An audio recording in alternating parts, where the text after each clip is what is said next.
courts of heaven because you're going to have to stand on the promises of God. The fact that you're going to get a righteous verdict from the righteous judge, and then you just stand on the fact that he's going to bring it to pass.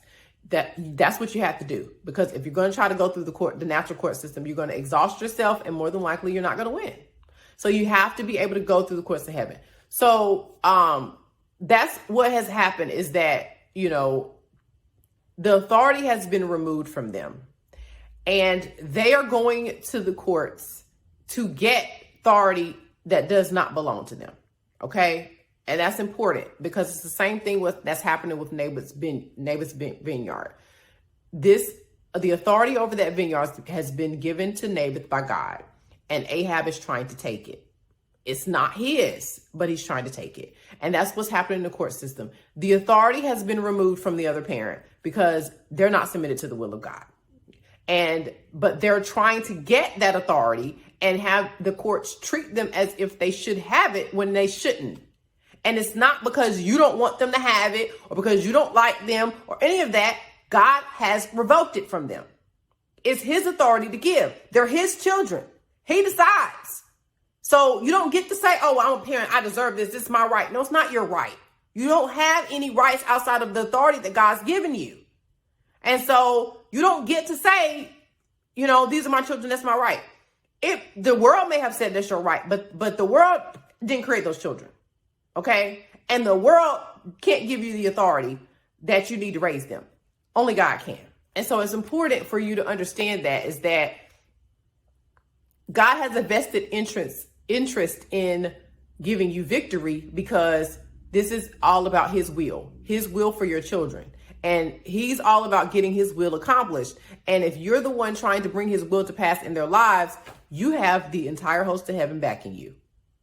And so you have to stand on that. You have to watch the fact that God has your back, because he's trying to bring about his will in the earth. And it's not just the fact that he loves those children and he wants, the best for them. He has other people that they are called to reach. They have ministries and gifts and talents and things that they have, once they walk in that, they will bring people to Christ. They will, change the kingdom of God. They will reform some of these corrupt mountains. They've got all kinds of gifts and talents in the inside of them. And so they need you to be the one to raise them that will help bring that out. And so if your heart is to do that, he's going to make sure that you're able to do that. And so anybody trying to stand in the way of you doing that is going to have to deal with God. And that's basically just the bottom line.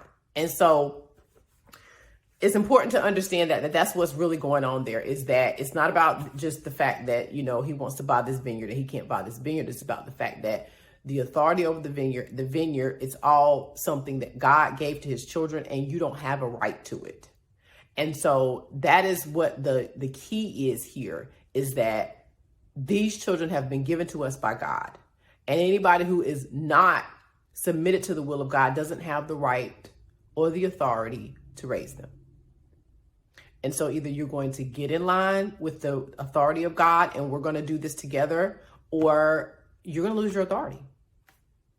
And it's the same thing for us. If we decide we want to go rogue and not listen to God and just do our own thing, we lose ours too. I mean, that's how it works. So you have to make sure that you keep your heart clean. And that's one of the things that, that's I want to note as well, is that in this process, it can be very difficult to keep your heart clean. I literally daily have to say, God, as an act of my will, I choose to forgive. I choose not to walk in anger. I choose to love, because if I did not actively do that every single day, I would be in bitterness and anger and hatred and all kinds of stuff because of the things that are being done to me.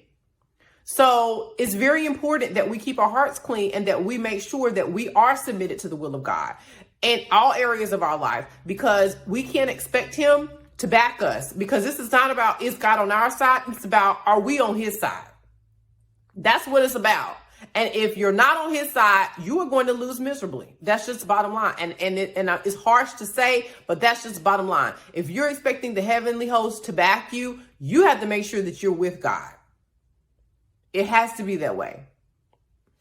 I think it was Joshua in the Old Testament that saw the angel, and it was like, are you for us against her or against us? And the angel's like, I'm for God. What's your deal? You know, and that's how this is that God is very, very, very angry at this system, and he is taking it down, but you need to make sure you're on the right side when he does. And so a lot of us, we've been fighting, and God is letting you know, don't lose heart, but also guard your heart. Guard your heart and make sure that you are, you know, not operating in anger and bitterness, and that you are, you know, focused on doing what God has called you to do. Okay, so let's continue. Verse 5, we're going to go from 5 to 7. But Jezebel, his wife, came to him and said to him, why is your spirit so vexed that you eat no food? And he said to her, because I spoke to Naboth the Jezreelite and said to him, give me your vineyard for money, or else, if it please you, I will give you another vineyard for it. And he answered, I will not give you my vineyard. And Jezebel, his wife, said to him, do you not govern Israel? Arise and eat bread, and let your heart be cheerful, and I will give you the vineyard of Naboth the Jezreelite. Okay, so I think, let me read a little bit further down on verse 8. So she wrote letters to Ahab in Ahab's name and sealed them with a seal. And she sent the letters to the elders and the leaders who lived with Naboth in his city. And she wrote in the letters, proclaim a fast and set Naboth at the head of the table, and set 2 worthless men opposite him, and let them bring a charge against him, saying, you have cursed God and the king, and then take him out and stone him to death. And the men of his city, the elders and the leaders who lived in the city, did as Jezebel had sent word to them. And it was written in the letters that she had sent to him. They proclaimed a fast and set Naboth at the head of the table. And the 2 worthless men came in and sat opposite him. And the worthless men brought a charge against Naboth in the presence of the people, saying, Naboth cursed God and the king. So they took him outside the city and stoned him to death with stones. Then they sent to Jezebel, saying, Naboth has been stoned. He is dead. As soon as Jezebel heard that Naboth had been stoned and was dead, Jezebel said to Ahab, arise, take possession of the vineyard of Naboth the Jezreelite, which he refused to give you for money. For Naboth is not alive, but dead. And as soon as Ahab heard that Naboth was dead, Ahab arose and go down to the vineyard of Naboth the Jezreelite to take possession of it. Now, let me explain to you what has happened here, okay? Basically, this is exactly what is happening in the court system, is that whenever people of God come into the court system, the court is set up to find whatever faults that you have and to use those faults to get what it wants, right? And so what happens is, if you come and there aren't any, then they make up stuff, okay? And so that's basically what's happening with Jezebel, is that Jezebel wants Naboth's vineyard, but she does not have a legitimate reason to take it. And so she makes up lies. And so that's what she does. She literally uses the court system, because what it's saying is when she says that she finds 2 worthless men, that she's basically saying we got to have 2 witnesses, right? And this is all based on the way that Israel's court systems were set up. When they wanted to, when they had disputes and things like that, they would set it up to where, they would go in front of the leaders or the elders, and they would have to have 2 witnesses and things like that. So she's basically mocking their court system and using it to her advantage, right?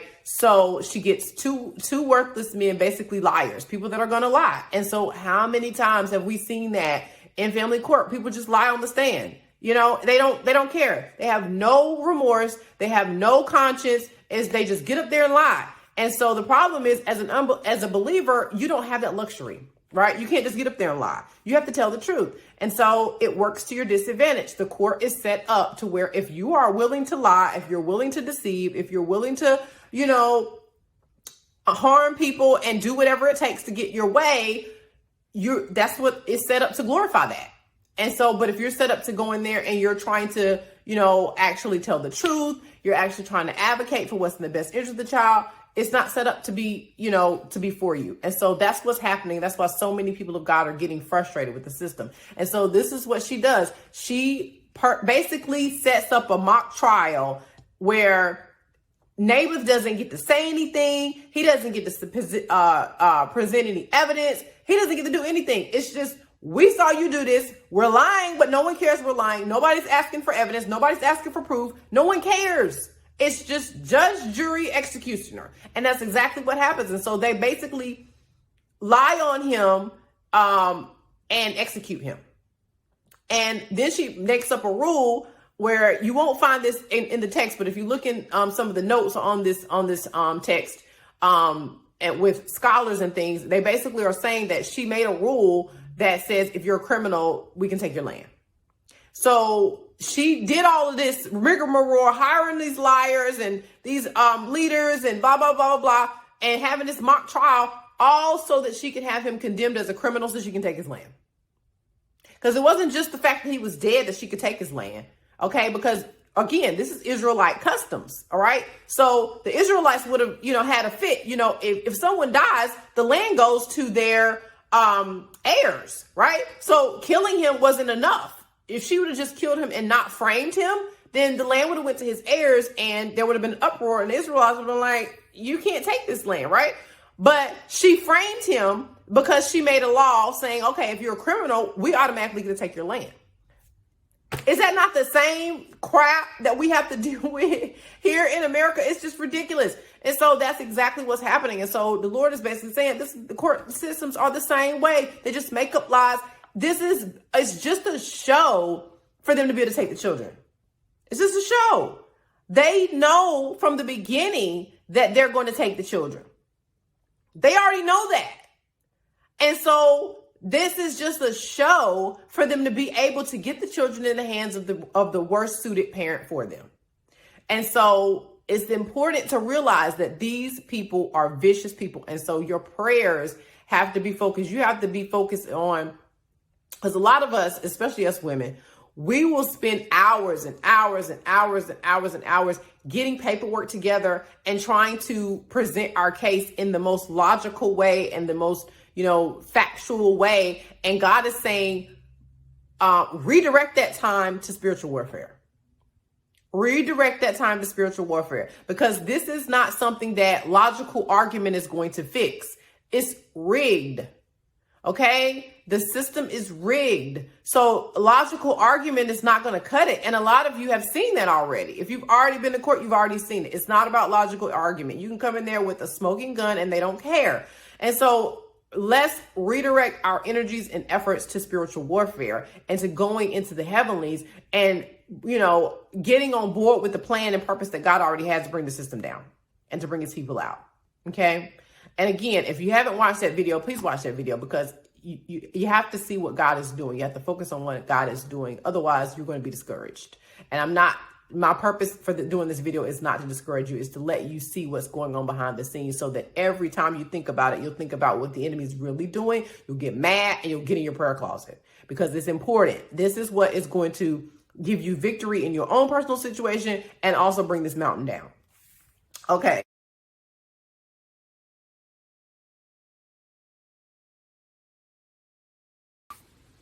Hey guys, well, it's finally here. You guys have been asking for it. A lot of you guys had reached out to me and said that the courses in the school were a little bit too expensive for you to be able to afford at this time, and that you would like to have some resources that are a little more bite-sized and that are a little bit more economical. So the Freedom Through Divorce School has released a Freedom Through Divorce store. So I have some downloadable products in the store that will help you be able to interact with the Freedom Through Divorce brand. Little small things to help you discover whether or not divorce is God's will for you, to be able to move on and heal post-divorce, to be able to get some resources to feed your spirit so that you can really understand what God is saying concerning the subject of divorce. So if you're looking for a product that is on the subject of divorce and that is biblical and that you can just consume at a faster rate and that at a more economical rate